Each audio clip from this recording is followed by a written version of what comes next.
الحمد لله رب العالمين والصلاة والسلام على سيدنا محمد الأمين وعلى آله وصحبه ومن تبعهم بإحسان إلى يوم الدين. الشعبة الأربعون من شعب الإيمان الملابس في الملابس والزي والأواني وما يكره منها.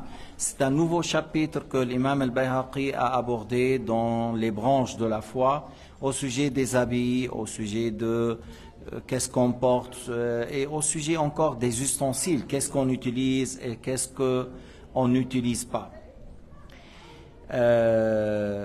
روى البيهقي بالسند إلى علي بن أبي طالب يقول أن النبي صلى الله عليه وسلم أخذ حريرا فجعله في يمينه وأخذ ذهبا فجعله في شماله ثم قال إن هذين حرام على ذكور أمتي. Alors, le Bayhaqi a rapporté par une chaîne jusqu'à Ali ibn Abi Talib que le prophète alayhi salatu wassalam a pris par sa main droite de la soie pure du verre qu'on connaît, et il a pris par la main gauche quelque chose en or. Et il a dit, ces deux choses sont illicites, haram, interdits pour les hommes de ma communauté. Lorsqu'il a dit pour les hommes de ma communauté, ça nous fait comprendre que ce sont deux choses licites pour les femmes, la soie pure et l'or. La femme a le droit de s'habiller avec la soie, la femme a le droit de porter l'or. أيضا عن علي بن أبي طالب روى البيهقي قال خرج علينا رسول الله صلى الله عليه وسلم وفي إحدى يديه ذهب وفي الأخرى حرير فقال هذان حرام على ذكور أمتي. Encore le Bayhaqi rapporte de Ali ibn Abi Talib, il a dit Sayyidina Muhammad, le prophète Muhammad est sorti un jour, ils étaient dans une séance, en ayant dans l'une de ses mains de la soie, dans l'autre il avait de l'or. Il a dit ce sont deux choses interdites pour les hommes de ma communauté. هلا في رواية أيضا حل لإناثهم. Dans une version, le Bayhaqi rapporte que dans une version, le prophète a dit, voilà, c'est interdit pour les hommes de ma communauté, licite pour les femmes de notre communauté. On l'a déjà dit que, voilà, les femmes peuvent porter de la soie, ils peuvent s'habiller en soie, mais l'homme non. C'est une chose qui ne correspond pas à la dignité pour l'homme de porter les choses en soie pure. Et l'or, parce que ça blesse et ça brise le cœur des pauvres lorsqu'on voit les hommes porter en or. Mais la femme porte l'or pour d'autres sagesses et pour s'embellir. Alors ce n'est pas la même chose comme il s'agit de l'homme.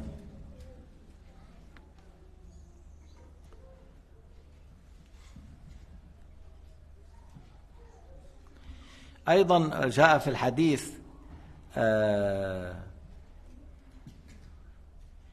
أن النبي عليه الصلاة والسلام أن أرسل إلى عمر بحلة من حرير كساوية. يعني un jour le prophète a envoyé un habit de 2 pièces en soie, il a envoyé à عمر. فقال عمر لرسول الله كسوتنيه وقد سمعتك تقول فيها ما قلت, c'est-à-dire tu me la donnes, mais je viens d'entendre que c'est une chose qui est interdite. فقال له النبي عليه الصلاة والسلام إن بعثت بها إليك لتبيعها أو لتكسوها بعض نسائك. Et il a dit, le prophète, je t'ai donné ça, c'est pas pour que tu la portes, c'est pour la vendre ou pour que tu la donnes à certains de parmi tes épouses. Alors, le prophète ne l'a pas donné parce qu'il aura déjà dit que c'est interdit aux hommes de porter la soie. Alors Omar, il a dit, pourquoi tu me l'as donné? Il a dit, c'est pas pour que tu la portes, je te l'ai donné soit pour tu la vends et tu prends l'argent pour toi, ou tu donnes à certains parmi les femmes, c'est soit certaines de tes épouses ou certains parmi tes filles.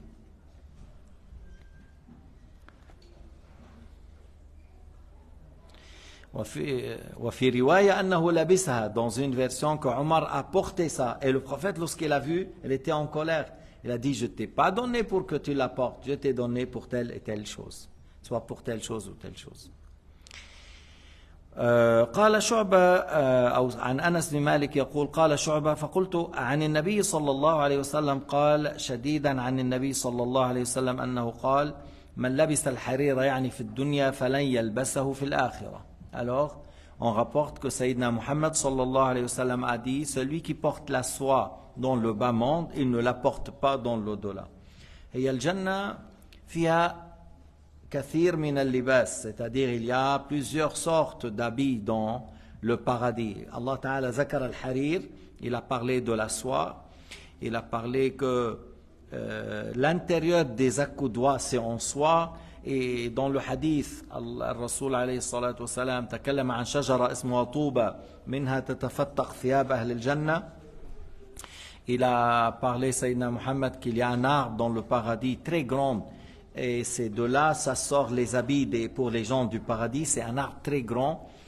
Et puis, on a dit la soie, c'est avec la couleur verte spécifiquement, mais il y a d'autres couleurs et il y a d'autres sortes d'habits. Alors celui, dans le hadith, celui qui porte la soie dans le bas monde ne la porte pas dans le paradis. Et encore, ça a été rapporté, si vous vous rappelez le hadith, Man shariba al-khamra fi ad-dunya wa lam yatub minha lam yashrabha fi al-akhirah wa khamru al-janna la yuskir. Alors, dans le hadith, le prophète alayhi salatu wassalam a dit celui qui boit le vin ou l'alcool dans le bas monde et il meurt avant de se repentir, ne la boit pas dans l'au-delà. Alors, le vin du paradis ne rend pas ivre, mais comme c'est quelque chose avec un grand plaisir. Et la personne qui l'a bu dans le bas monde et il est mort sans se repentir, et il sera privé de ça dans l'au-delà. Alors, de là, on a dit que certaines choses, comme on vient de dire dans ce hadith, celui qui porte la soie dans le bas monde et il ne se répand pas avant de mourir, il ne la porte pas dans l'au-delà.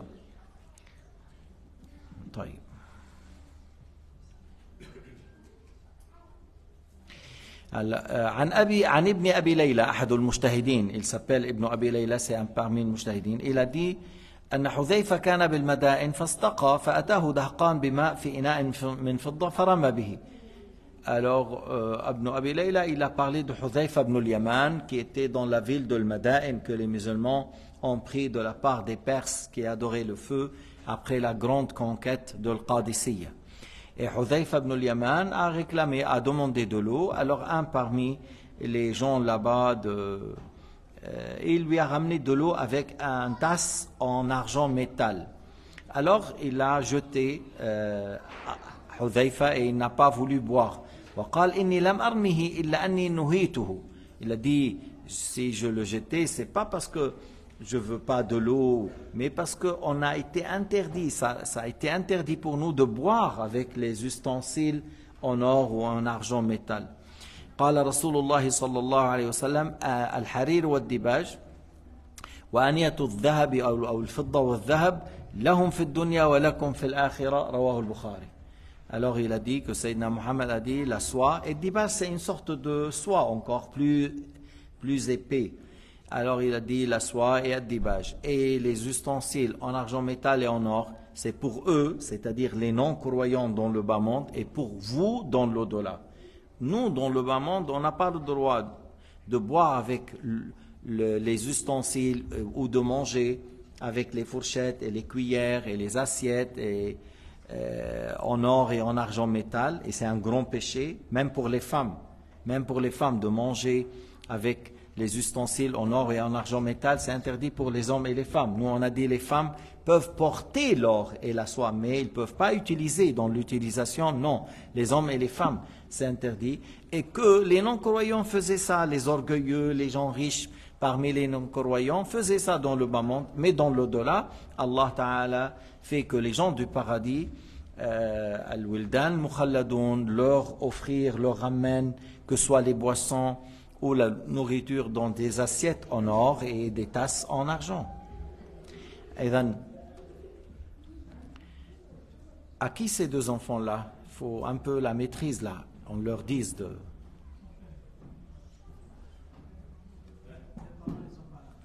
Comment ils ne sont pas là?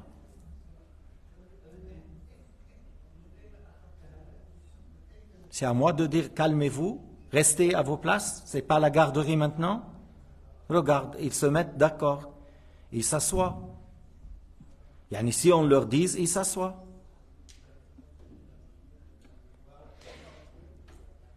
إذن يحرم علينا نحن الرجال لبس الحرير والديباج ويحرم علينا استعمال أواني الذهب والفضة. استعمال أواني الذهب والفضة حرام على الرجال والنساء. استعمال القلم، مسكة الباب، بعض الأحيان بعض الأثرياء المتكبرين الحمام يجعلونه من ذهب. الحمام قضاء الحاجة يشترون شيئا من ذهب.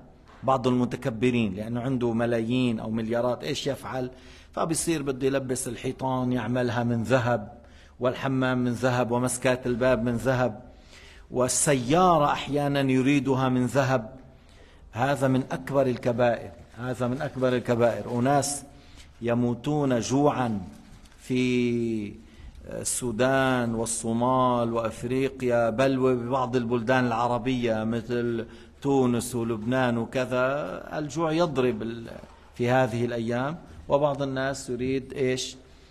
أن البذخ بالأكل والشرب واستعمال الذهب والفضة والحرير ونحو ذلك.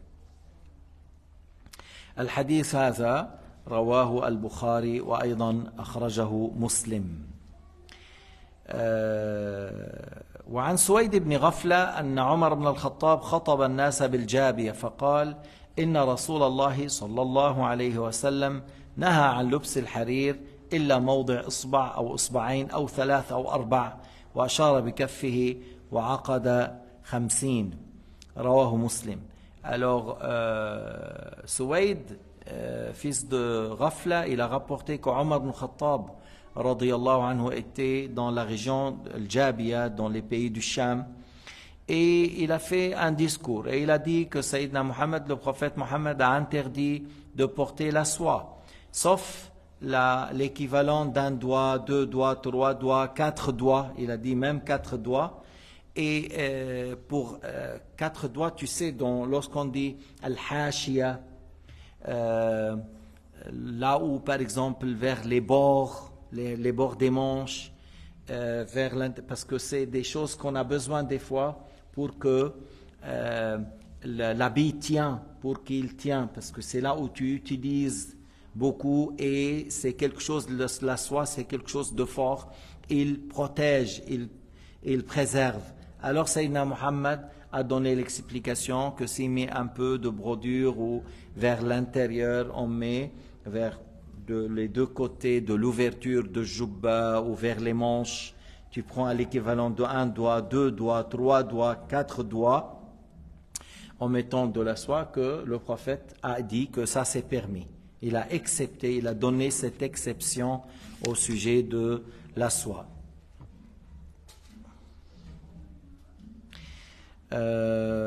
وأيضا لنختم بهذا الحديث عن أسماء قال: أخرجت أسماء la fille d'Abu Bakr as-Siddiq, la sœur de Aïcha radiyallahu anha, قالت هذه جبة رسول الله. Elle a fait sortir la jubba que le prophète alayhi الصلاة والسلام portait. جبة طيالسة لها لبنة ديباج وفرجيها مكفوفين بالديباج. C'est un jubba tayalisatan, c'est-à-dire on parle où a été fait, puis il a dit qu'il y avait de la soie vers l'ouverture de cette jubba. فقالت نحن نغسلها للمرضى نستشفي بها. Elle a dit Asma bint Abu Bakr as-Siddiq, هذه الجبة qui était chez Aïcha, et que lorsque Aïcha est morte, elle a pris de chez Aïcha. Il a dit nous lavons la jubba du prophète alayhi salatu wassalam dans l'eau, et on donne l'eau pour les malades. Le hadith rapporté par Muslim: حتى تعرفوا أن أصحاب رسول الله وآل بيت رسول الله، عائشة رضي الله عنها زوجته أختها أسماء، أن كان عندهم شيء هذا مفروغ منه، أن نتبرك بآثار النبي عليه الصلاة والسلام، وأن هذه الجبة نضعها في الماء ونعطي الماء للمريض. On met la jubba dans l'eau, ou on verse de l'eau sur la jubba et on le ramasse. on la ramasse. Par la suite, l'eau, on donne à boire pour ceux qui sont malades. Et dans les détails, qu'il y avait vers les bords de la jubba, il y avait de la soie, comme on a dit, parce que c'est une chose qui est utilisée pour tenir, pour maintenir la couture de la jubba. Wallahu subhanahu wa ta'ala a'lam wa ahkam. Walhamdulillahi rabbil alamin. Wa sallallahu ala sayyidina Muhammad wa ala alihi wa sahbihi wa sallama tasliman kathira.